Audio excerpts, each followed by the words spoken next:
बिस्मिल्लाहिर्रहमानिर्रहीम। अस्सलाम वालेकुम नाज़रीन। आज हम अपने छठे व्लॉग को शुरू करेंगे। कल तक हमने जो इससे पहले व्लॉग 5th था, उसमें हमने सेनेट का कुछ किया था जो हम समझते थे बेहतरी के लिए। सीधा पॉइंट इसके ये थे कि नंबर 1 तो हम मेंटेन करते हैं कि जो इस्लामाबाद है, इसको सेनेट की सीटों की ज़रूरत नहीं है, होनी नहीं चाहिए। ये फ़ायदे के बजाय नुकसान देती हैं। वो इस तरह कि सेनेट जो है ये सूबों की अपने राबता एक तवाज़न कायम रखने के लिए होती है। सूबों के जो मफादात होते हैं, सूबों के हकूक़ होते हैं, उनके लिए। इस्लामाबाद में चूँकि सारे सूबों के लोग रहते हैं, लिहाजा वो इसका काम ख़त्म हो जाता है। जो मैंने नुकसान का वर्ड किया वो इसलिए यूज़ किया कि चूँकि यहाँ पर जो सेनेट की इलेक्शन है, जो मेंबर यहाँ से लिए जाते हैं, वो इलेक्ट होते हैं नेशनल असम्बली में। लिहाजा जब भी सेनेट का इंतखाब आता है तो असम्बली में एक अजीब गैर ज़रूरी सियासी गहमा-गहमी हो जाती है, जिससे कि हमारे जो स्मूथ फंक्शनिंग है उस पर फ़र्क पड़ता है। तो एक तो हमने ये किया था। दूसरा हमने ये मेन पॉइंट ये था कि जिन लोगों की मफादात का तहफ़्फ़ुज़ करना होता है, दूर दराज कोई तुरबत में बैठा है, कोई सांगड़ में बैठा है, कोई ग्वादर में बैठा है, कोई कहीं बैठा है। नाउ इन दीज सर्कमस्टांसेस होता क्या है कि उनको पता ही नहीं होता कि हमारी कौन नुमाइंदगी कर रहा है, क्योंकि प्रैक्टिकली ये हुआ है कि 56 जो सीटें हैं वो तो असम्बलियों के अंदर जाके उनका फ़ैसले होते हैं, लेदे होती है, मुज़ाकरात होते हैं और भी बहुत कुछ होता है। और इसी तरह करके बाकी जो होते हैं उनको मुख्तलिफ़ नामों पर, उनकी कोई टेक्नोक्रेट के नाम पर, कोई किसी नाम पर, कोई उलमा के नाम पे उनकी बाहर बोली लगती है और वो एक अजीब सी बात बन जाती है। बात उन्हीं के हाथों में रहती है जिन्होंने कि सूबे का तहफ़्फ़ुज़ करना होता है, उसकी बजाय जो दूसरे लोग एक इस्तेसाली ग्रुप ऊपर आया होता है वही उसका फ़ायदा उठाता है। तो यहाँ इसके बाद हमने ये किया था कि तमाम सूबा जो है एक हल्का हो और उस हल्के के अंदर से तमाम लोग वोट डालें और वो जो वोट डालें उसमें से जो जिसके ज़्यादा वोट आए, नंबर आए, वो सेनेट में चला जाए। इस तरीके से सेनेट का हमने थोड़ा-सा किया था कि इनको ज़्यादा पावर्स भी मिलनी चाहिए and at the same time we should go now. अब हम आगे चलते हैं। हमारा आज का व्लॉग जो मेनली कंसर्न है वो ये है कि आईनी ओहदे, कुछ ओहदे ऐसे हैं जो कि आइन में लिखे गए हैं। प्राइम मिनिस्टर है, प्रेसिडेंट है, इसी तरह चीफ इलेक्शन कमिश्नर है और एंड सो ऑन, और भी जो आईनी ओहदे बहुत सारे हैं।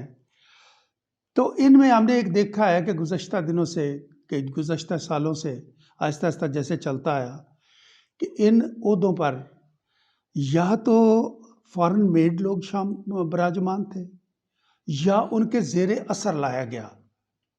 ये बार-बार हुआ, हमने बार-बार आइडेंटिफ़ाई किया और हमने बार-बार इसको इग्नोर किया।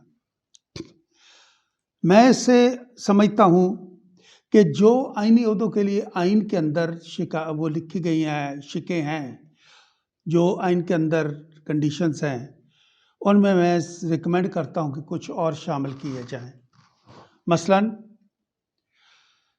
जो भी उम्मीदवार इन ओहदों के लिए होता है, चाहे वो प्राइम मिनिस्टर है, प्रेसिडेंट बनता है या कोई भी ऐसे ओहदे के लिए आता है, तो वो ऐसा आदमी होना चाहिए जो 10 साल से कम पाकिस्तान के अंदर अपने असल ज़रिए मुआश के साथ रह रहा हो।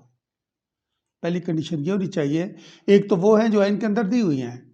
मैं उससे अलावा ये तजवीज़ कर रहा हूँ कि ऐसे लोग, क्योंकि जो हुक्मरानी यहाँ पर है पाकिस्तान की, वो पाकिस्तानियों के लिए होनी चाहिए जिनका रहना जीना मरना यहीं पर है, जिनका सब इंटरेस्ट यहीं पर है। हमने बहुत कुछ देख लिया, इसको चरागाह नहीं हमने बनने देना। तो मैं समझता हूँ कि इसमें ये भी हमने देखा है ना कि बंदे को कराची पहुँचने के बाद उसको आईडी कार्ड इशू किया जा रहा है क्योंकि उसने प्राइम मिनिस्टर बनना है या केयर टेकर प्राइम मिनिस्टर बनना है। ये मजाक अब ख़त्म होना चाहिए। अब हम 75 ईयर्स के हो गए हैं, हमें अपनी कौम को एक रास्ते पे लाना है। और उसके लिए मैं समझता हूँ कि इन तमाम ओहदों के लिए एक कंडीशन ये हो आईनी ओहदों के लिए कि वो आदमी जो उम्मीदवार है वो 10 साल से मुतवातर पाकिस्तान में रह रहा हो, सिवाय 700 दिन विजिट अब्रॉड के। इन 10 सालों में 700 दिन अगर वो मुख्तलिफ वजूहात पर बाहर जाता रहे तो डजेंट मैटर। अगर 700 दिन से ज़्यादा होता है तो उसको क्वालिफाई नहीं करना चाहिए इसके लिए।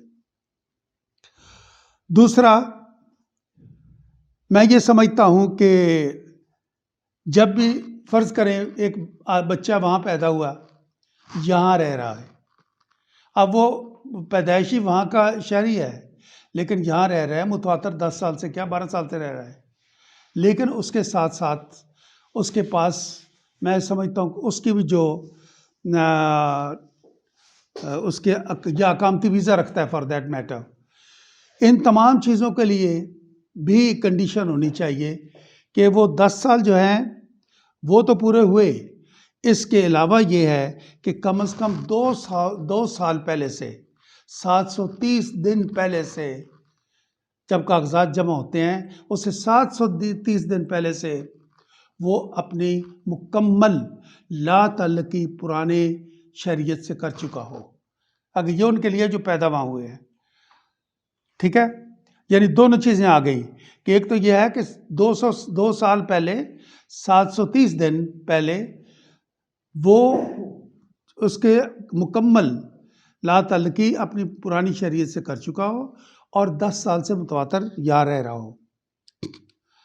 तीसरी कंडीशन ये हम लगाना चाहते हैं कि जिस वो कंडीशन तो बाद में आता हूँ, पहले ये विजुअलाइज की बैकग्राउंड ये है कि अगर कोई बच्चा यहाँ के बच्चों के साथ खेला नहीं, उसने बच्चों की मिजरी नहीं देखी, उसने बच्चों को बसों के साथ लटक के जाते स्कूल नहीं देखा, उसने नहीं देखा कि क्या क्या मुश्किलात बच्चों की आती हैं, उनके खेल, उनकी सोच वो क्या है, अचानक उसको और बाहर पढ़ा के हमारे पे मुसल्लत कर देते हैं, ये ठीक नहीं है।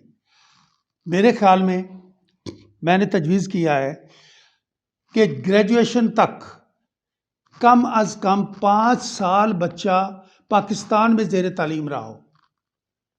ग्रेजुएशन तक किसी भी स्टेज पर, पहली से 5वीं, 5वीं से 10वीं या ग्रेजुएशन तक, इन बचपन में यानी कि वो 5 साल पाकिस्तानी बच्चों के साथ वो रहा हो, उनके उसने मिजरीज देखी हो, उनके साथ खेला हो, एफिलिएशन पैदा होती है। तो ये भी एक लाजिम शर्त होनी चाहिए। उसके बाद, और ये फितरी शर्त है जो मैं कह रहा हूँ, ये फितरी शर्त है। क्यों वो लोग देखें कि हमारा को बाहर हुक्मरान पल रहा है? नहीं, अब ऐसा नहीं होना चाहिए। अगर हम तब्दील, ये वो चीज़ें हैं जो कि एक आम आदमी की बात कर रहा हूँ, मैं मुझे जानता हूँ कि मेरी बहुत सारी चीज़ें बहुत सारे बड़े लोगों को पसंद नहीं आएंगी, डजेंट मैटर। मैं वो बात कर रहा हूँ जो कॉमन मैन, एक यूज़र्स व्यू होता है ना, या सफरर व्यू होता है, मैं वो पेश कर रहा हूँ अपने तजुर्बे की बिना पर। उसमें मैं ये समझता हूँ, फिर जब आता है एक बंदा, उसके लिए कुछ तजुर्बा तो होना चाहिए ना। क्लर्क के लिए हम तजुर्बा मांगते हैं, छोटे मोटे अपॉइंटमेंट्स के लिए हम तजुर्बा मांगते हैं, कॉरपोरेट्स जो है हमारी सेक्टर है उसमें तो तजुर्बे के बगैर हम कहते नहीं कि भाई क्या करोगे यहाँ आकर। लेकिन अपने आईनी ओहदों के लिए हम तजुर्बा नहीं मांग रहे, ये क्या है? ये एक चीज़ ऐसी है जो कि कुदरती एक बंदे को आती है कि भाई इतने जब हम तजुर्बा मांगते हैं, जब कुछ करते हैं तो कुछ तजुर्बा तो होना चाहिए ना। जिसने हुक्मरानी करनी है, जिसने लेट्स से एक संभालना है, तो मैं समझता हूँ इसके लिए जो भी उम्मीदवार आईनी ओहदों के लिए आए उसके लिए कम से कम 10 साल का तजुर्बा होना चाहिए।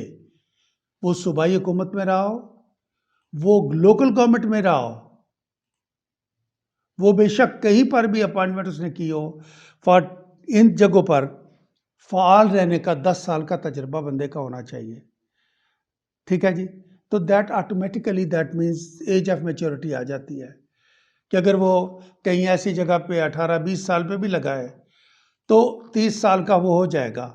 दैट मीन्स आईनी ओहदों के लिए एक मैच्योरिटी ऑटोमेटिकली इसमें से जनरेट हो जाती है। तो मैं समझता हूँ कि कम से कम 10 साल का तजुर्बा उसका होना चाहिए जिसको आप आईनी ओहदों पे ला रहे हैं। और इसके साथ साथ जो रिटायर्ड अफसर आईनी ओहदों पे आते हैं, उनका भी तजुर्बा कम से कम 10 साल ग्रेड 17 और इससे ऊपर का होना चाहिए। जब तक तजुर्बाकार लोग कुछ नहीं आएंगे तो वो क्या करेंगे? हम कहते हैं जी फलां भी चला गया, फलां भी चल रहा है, इसकी जी आइन में कोई नहीं, ऐसी शर्त नहीं है, कोई भी लगाया जा सकता है, अवाम का नुमाइंदा होना चाहिए। और ठीक है, अवाम का होना चाहिए। अवाम ही तो, मैं कह रहा हूँ कि अवाम ही तो अपने ऊपर बिठाने वालों के लिए कुछ पाबंदियां लगाए, कोई क्राइटेरिया रखे कि एक बंदा जिसको कि पता ही नहीं है एक बच्चे कैसे खेले, को पता ही नहीं है कि किस तरीके से ज़िंदगी गुजरती है, छोटे मोटे मामलात में कभी वो लाइन में नहीं लगा, कभी उसने कागजात नहीं जमा कराए, लोकल गवर्नमेंट उसने चलती नहीं देखी, कारपोरेट में कहीं नहीं गया। ऑल ऑफ ए सडन हम ला के बिठा देते हैं कि जी इसमें कोई शर्त नहीं है, तो वो शर्त पैदा करनी है। अब नहीं थी तो नहीं थी। तो मैं ये समझता हूं कि ये भी एक बहुत ज़रूरी शर्त है हमारे लिए। उसके बाद हम देखते हैं कि हमारे जो नुमाइंदे जाते हैं, 350 342 का नेशनल असम्बली है, लेट्स से वहीं से ही आप ले लेते हैं, तो 342 में हम ज़्यादा से ज़्यादा आवाज़ सुनते हैं तो 22 बंदों की या 24 बंदों की होती है। ठीक है, इससे ज़्यादा की नहीं होती। वजह ये होती है कि बहुत सारे हमारे बहन भाई जो होते हैं ना, उन बेचारों को पता ही नहीं होता, ठीक है, कि क्या कहा जा रहा है असम्बली के अंदर। बोलने वाले सिर्फ ये 20-25 होते हैं, उनको पता ही नहीं होता, ना वो कानून को समझते हैं। और यहाँ तक मैं कहूँगा कि बहुत सारे लोग हैं जो कि जिनके सामने फाइल रखी जाती है तो वो कानून का मतलब नहीं समझ पाते, जो अभी अभी उन्होंने बिल पास कराया होता है। ये वो जुल्म है जो हमें इम्बैलेंस करता है। ये क्या करता है, फिर वो बंदा रहमो करम पे होता है, ब्यूरोक्रेसी के, वो क्लर्कों के रहमो करम पे होता है, जो उसको समझा दिया जाएगा वही वो करेगा। और ये वो जगह है जहाँ पर हमें अपने इन चीज़ों को प्लग करना चाहिए।